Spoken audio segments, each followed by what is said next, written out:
To be yourself in a world that is consistently trying to make you someone else is itself an accomplishment. Said by the famed American poet Waldo Emerson. Mr. Toastmaster, fellow Toastmasters, and distinguished guests, I want all of you to think about a situation in which you are forced, directly or indirectly, not to be yourself, to be someone else that you are not. I'm sure most of you must have got one in your mind. I have always been surrounded by people who suggested me, who advised me to be myself. I'm honored by their presence and I'm thankful to them. But my question is, how honest and genuine their suggestion to me is. I shouldn't ask this question, I know, but still I do. Why? Let me explain to you through two examples. My dad is a great man. I respect him, I love him. And normally these dad-son conversations are crisp, but they are crystal clear. So some of our conversations were like this. He comes to me and tells, Jins, you have got a great future.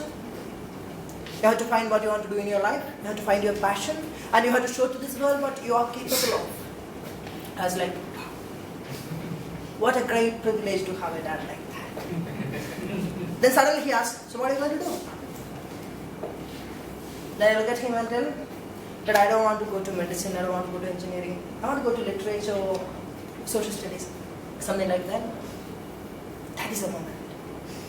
Tune changes, person changes, expression changes. He looks at me, you're stupid. You're stupid, you just please don't that motivational mumbo-jumbo things. You are going to screw it up. You are going to screw it up badly. And I look at him and tell, you know that just before 1 minute you told me to be myself, to find my own passion, and he interrupts and he says, you know what? This conversation is over. He is a 10% perfect dad in our culture and in our worldview because he cares about his son's future. Now the second experience an example is about an experience with my girlfriend Mimi. So on a nice date for dinner, she looks at me and tells, Jins, why do I love you?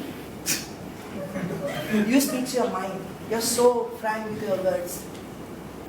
When your girlfriend says something like that, you won't feel that you are grounded. You won't feel that you are grounded.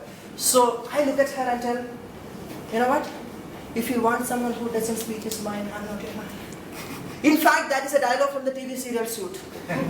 So let me give you a tip here. Learn by heart. Don't just learn. By heart such dialogues from TV serials like Game of Thrones or Suit or some movies and use that dialogues in proper situation. You will be amazed by the result. Now please don't overuse your imagination and there's nothing happened there. Just our conversation continues. So she looks at me and tells, yesterday you seems quite busy, you did not text me, you didn't message me, you didn't call me. I was like, yeah, I was late from office and I had a call from Sneha so I couldn't connect. Person changes, tune changes, expression changes. Sneha. Yeah, Sneha, my school friend, I told you about her. Why did she call that late night? And why did you tell me? First of all, 8 p.m. is not late night, neither in India nor anywhere. So now you can guess how that conversation is going to over. So, you know what? Most of the time she proves that my philosophy professor was right in telling love is hard work. Love, I will frame it for you. It was in our ethics class when he was dealing with a subject called love. He told love is hard work.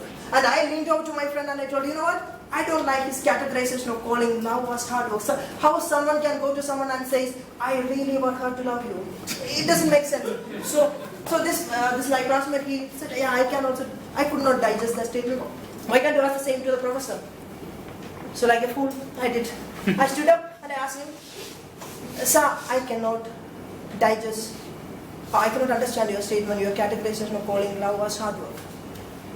He looked at me and told, Jins, are you married? I said, no.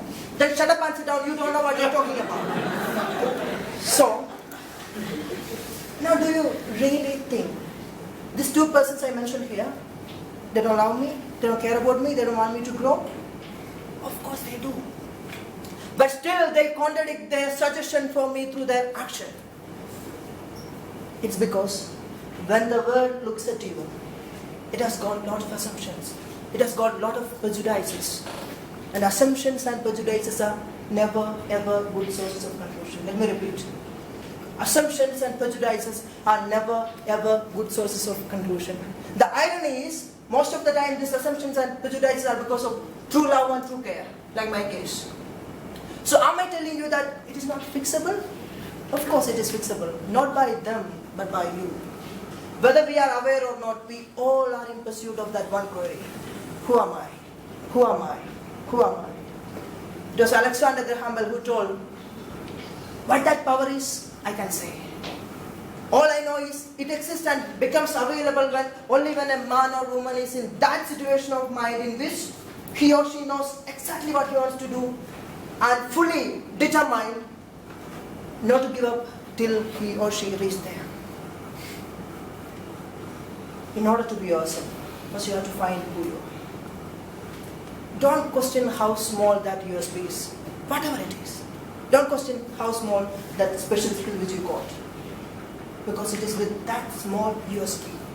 It is with that small USP you are going to make a difference in this world and make this world a better place. Over to you.